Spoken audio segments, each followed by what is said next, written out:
Sir আমি অনেক জায়গায় বলি আমার স্বাস্থ্যের থেকেও পশ্চিমবাংলার স্বাস্থ্য ব্যবস্থা খারাপ হয়ে গেছে।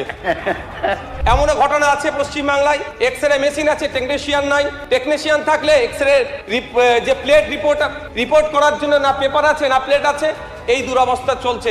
কেন্দ্রীয়ভাবে রেফারেল সিস্টেম করা হোক। এটা মুর্শিদাবাদ, মালদা, দিনাজপুরের মানুষ যখন এখানে চিকিৎসা নিতে আসছে, এখানে বেড না পেয়ে দালালের খপ্পরে পড়ে যাচ্ছে। তা কেন্দ্রীয়ভাবে রেফারেল সিস্টেম ব্যবস্থা হোক, যে সরকার তার নাগরিককে সময় মতো স্বাস্থ্য পরিষেবা দিতে পারে না, সে তার উন্নয়নের দাবিতে স্বাভাবিকভাবে প্রশ্নের সম্মুখীন হবে। স্যার আমাদের ব্যাপক স্যার ঘাটতি আছে, যে 100 বছরের পুরাতন প্রতিষ্ঠান, ওখানে প্রায় 50% ডক্টরের অনুপস্থিতি সেখানে নাই।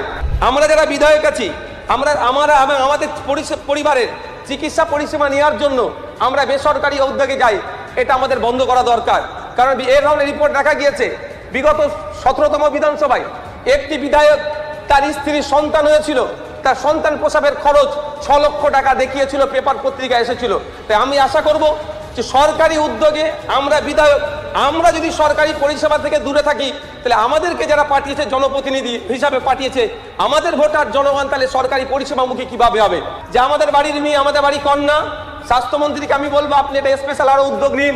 অভয়াকে যেভাবে তার প্রতিষ্ঠানের মধ্যে ডিউটিরত অবস্থায় তাকে খুন করেছে, যারা যারা যুক্ত একটাও না ছাড় পাই, দ্রুততার সাথে শর্ট টাইমে আমাদের বাড়ির কন্যা অভয়ের বিচারের ব্যবস্থাও প্রতিটি প্রবীণ এবং প্রতিটি দরিদ্র।